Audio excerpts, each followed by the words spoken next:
Dubbed the Hindutva Laboratory, coastal Karnataka will see some big-ticket election campaigners. We fact-check claims made on the alleged killing of Hindu activists. Bitcoin startups are taking the Reserve Bank of India to court. Why? And just what are Bitcoin transactions?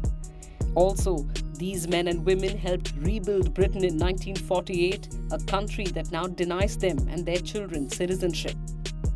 It's Thursday, April 26th.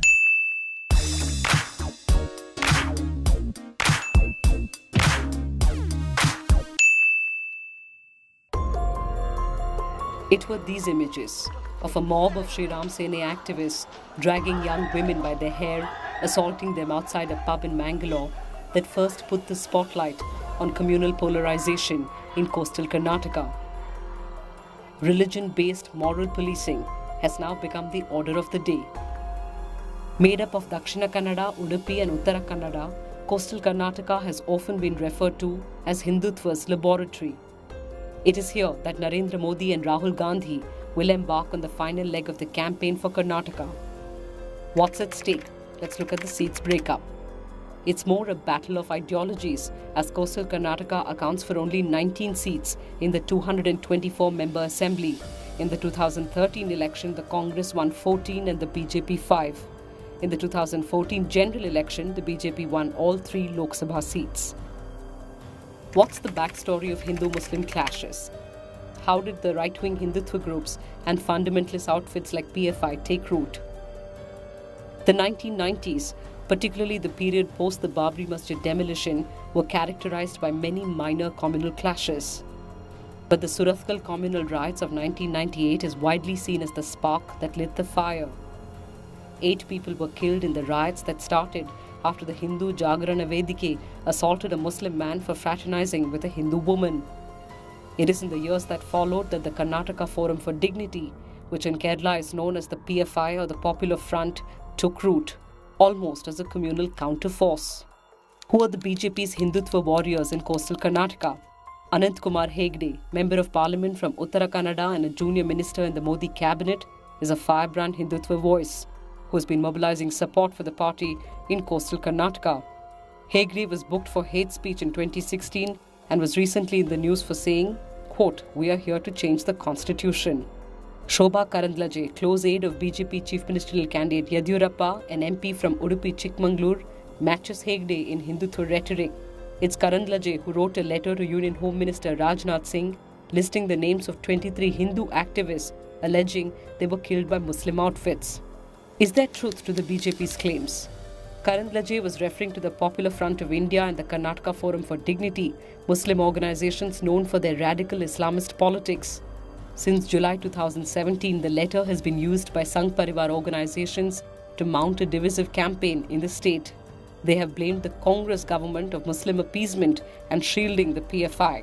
But were all 23 murders committed by Muslims belonging to the PFI and the KFD? Earlier this year, we went to the ground to meet families of each of the names mentioned in that letter. In the course of the investigation, we found that 1 on the list was alive, 2 committed suicide, and 2, according to the police, were murdered by their own sisters. In only 10 out of the 24 was there evidence to connect the murders to Muslim organizations. While these 10 cases do have a communal angle, there are also other factors involved. Some of the victims and the accused were known criminals with cases pending against them. Officials say they see a trend emerging in Karnataka. Criminal elements use the cover of religion to carry out their illegal activities. Illegal sand mining and real estate are big flashpoints. In many of the cases that did not involve a communal angle, the reason for murder was either land or political rivalry, with 3 cases involving congressmen. Some of the family members who spoke to us were bitter. They said the organizations used and threw them away once it was clear that the murder had nothing to do with religion. With elections scheduled on May 12, the state continues to witness divisive incidents as political parties take advantage of the communal polarization. Bitcoin startups are taking the Reserve Bank of India to court after it banned virtual currencies earlier this month. But Bitcoins and other virtual currencies are unregulated, you'd say. You're right, for now. The government hasn't banned virtual currencies, the central bank has. The central bank regulates your bank. This means it indirectly regulates your transactions to buy and sell bitcoins via your bank account. After the ban, the banks have 3 months to wind down their virtual currency positions, and that's why the Bitcoin startups are beginning to feel the heat. So what exactly are Bitcoin transactions? Bitcoin transactions are digital, directly between one party to another, completely anonymous, transparent, and hack-proof. Bitcoins are not printed, they are discovered through a process called mining. Computers around the world compete with each other to mine bitcoins. To send or receive bitcoins, users must first have a Bitcoin wallet, which can be downloaded for free. All users are part of the Bitcoin network, where accounts are maintained on a vast public ledger called the blockchain, and each user has a copy of it. Each transaction is digitally signed for security. Everyone on the network knows about a transaction, and the history of a transaction can be traced back to the point where the bitcoins were produced. To maintain privacy, instead of names, randomly generated Bitcoin addresses are used. The Bitcoin wallet stores all Bitcoin addresses linked to one person. If A wants to send a Bitcoin to B, 4 things are needed: the record of the Bitcoin address used by A while receiving her Bitcoin from whoever, the amount that A wants to send, Bitcoin address of B that A will use to send the cryptocurrency, the private key for A.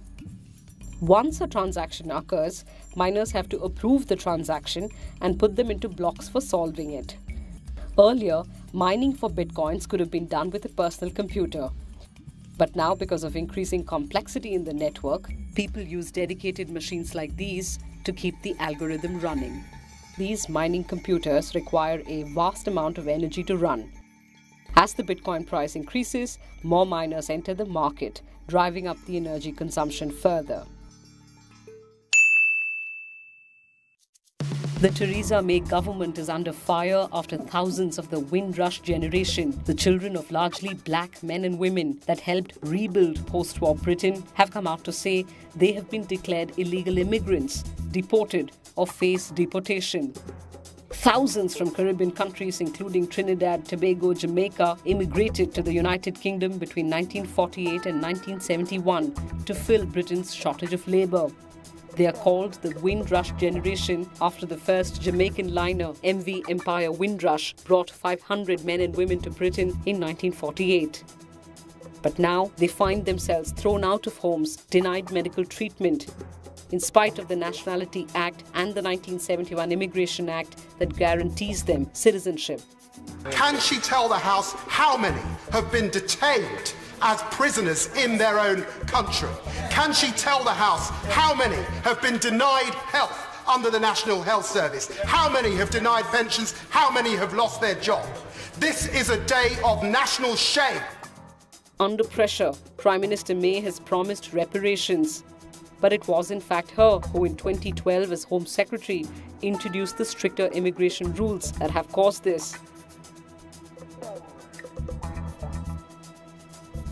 For those who have mistakenly received letters challenging them, I want to say apologise to them, and I want to say sorry to anyone who has confusion or anxiety felt as a result of this. Worse still, it has emerged that in 2009, thousands of landing card slips recording the arrival of Windrush-era immigrants were destroyed by the Home Office, a deliberate attempt to wipe out evidence of immigration.